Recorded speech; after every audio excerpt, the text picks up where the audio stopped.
नमस्कार दोस्तों। आज का टॉपिक है भगवान कहाँ है। भगवान होते भी हैं या नहीं। कहाँ है भगवान? क्या मंदिर में है? क्या उस मूर्ति में है? कहाँ है भगवान? भगवान दिखाई क्यों नहीं देते?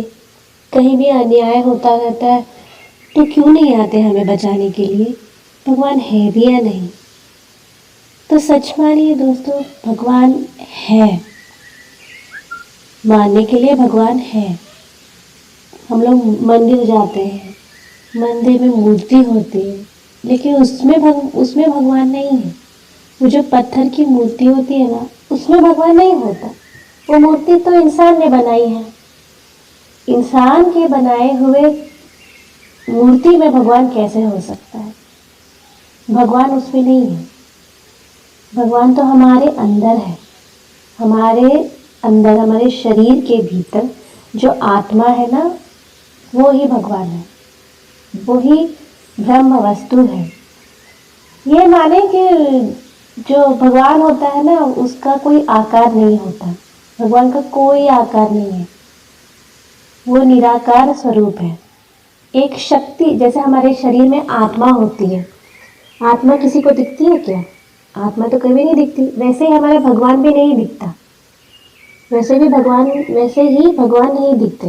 आत्मा, हमारी आत्मा नहीं दिखती है ना, वैसे ही भगवान भी नहीं दिखते। लेकिन हमारे शरीर में एक शक्ति है। शक्ति के आत्मा के रूप में एक शक्ति है, जिसे ये चल रहा है, जिसे हम सब महसूस करते हैं, जिसे हम अपना जीवन व्यतीत करते हैं। हमारे अंदर एक आत्मा है, मतलब वो शक्ति के रूप में एक आत्मा है। सब में है वो आत्मा। सब प्राणी में है वो आत्मा। भगवान सब तरफ है। हर एक प्राणी में, पेड़ में, पौधों में, हम में, सब तरफ व्याप्त है वो शक्ति। वो जो एक जो निराकार शक्ति जो है ना, वो सब तरफ है। सब में, आप सब में देखिए, सब में आपको ब्रह्म वस्तु दिखाई देगा।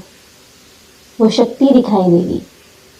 सब में है वो पत्थर की मूर्ति में देखोगे तो नहीं मिलेगा। वो तो इंसान ने बनाया हुआ मूर्ति है। हम उसकी पूजा करते रहते हैं दिन भर, पूरा दिन उससे हम लोग मांगते रहते हैं, ये दे दे, वो दे दे, ऐसा हो गया, वैसा हो गया। लेकिन वो उसमें है ही नहीं। वो तो हमारे अंदर है, हमारे हमारे शरीर के भीतर है। उसको बाहर मत ढूंढो। वो भगवान को देखने के लिए हमको मंदिर जाने की जरूरत नहीं। 100 किलोमीटर, 2 किलोमीटर जाके मंदिर जाते हैं भगवान से मिलने के लिए, लेकिन वो वहाँ थोड़ी ना है। वो तो हमारे अंदर है। बस अंदर अपनी आंखें बंद करो और अपने अंदर ढूंढो, वो तुम्हें मिल जाएगा। लेकिन वो ऐसे ही मिलेगा भी नहीं। उसके लिए हमारे मन, चंचल मन को स्थिर बनाना पड़ेगा, साधना करनी पड़ेगी, तब जाके वो मिलता है। मन को शांत करना पड़ेगा, तब जाके वह परब्रह्म स्वरूप हमको दिखता है। भगवान बाहर नहीं, हमारे मन में है, हमारे अंदर है, सब में है। एक एक प्राणी में, एक एक पत्थर में, पहाड़ों में, सब तरफ वो ही है। तो उसको बाहर मत ढूंढो, अपने अंदर ढूंढो। आंख बंद करके बैठो। उसको ढूंढने के लिए मंदिर जाने की जरूरत नहीं है। जहाँ तुम हो, अपने घर में हो, घर में ही बैठ के आंखें बंद करके अपने अंदर देखो, वो तुम्हें मिलेगा। लेकिन उसके लिए वैराग्य आना जरूरी है। तुम प्रपंच करते करते अगर उसको जानने की कोशिश करोगे, तुम्हें नहीं मिलेगा। अपने आप को सुधारना पड़ेगा हमको। अपने मन को सुधारना पड़ेगा। उसके जैसा, उस परब्रह्म, उस भगवान जैसा हमको बनना पड़ेगा। देखो, भगवान को कभी दुख नहीं होता। कितना हम लोग गिड़गिड़ाते रहते हैं मंदिर जाके कि ऐसा क्यों किया तूने। कुछ भी हो तो हम भगवान पे डाल देते हैं कि हे भगवान तूने ऐसा क्यों किया, हे भगवान तूने ऐसा किया, तूने मेरे साथ ऐसा क्यों किया, तूने उसके साथ ऐसा क्यों किया। भगवान को कोई दुख होता है? नहीं, उसे कोई दुख नहीं होता। अरे बोल जो बोलना है, डांट जो कहना है, मुझे कोई फर्क नहीं पड़ता, बोलता है भगवान। उसको कोई फर्क नहीं पड़ता, क्योंकि वो एक निराकार वस्तु है। उसको कोई आकार नहीं, उसे कभी दुख नहीं होता। उसे इन सब चीज़ों से लेना देना ही नहीं है। उसे इस संसार से लेना देना नहीं है। उसको कोई व्यामोह उसको पकड़ नहीं सकती। जो होता रहेगा होता रहेगा। वो तो हम लिख के आए हैं अपने कर्मों से, तो हमको वो सब भोगना पड़ेगा। वो भगवान की क्या गलती क्या है? तुमने पिछले जन्म में जो गलती की होगी वो तुम अभी भोग रहे हो। उसमें भगवान की क्या गलती है? उसकी इसमें कोई गलती नहीं है। वो किसी से भी जुड़ा नहीं है, वो एक निराकार वस्तु है। वो सब तरफ फैला हुआ है, उसी का अंश। उसका अंश मुझ में, तुम में, सब प्राणियों में, पक्षियों में, पेड़ पौधों में उसी का अंश भरा पड़ा है। एक बार सोचो, आप सोच के देखो कि हाँ, मेरा ही उस ब्रह्म का अंश ही तो इसमें है, मेरे में भी उसका अंश है।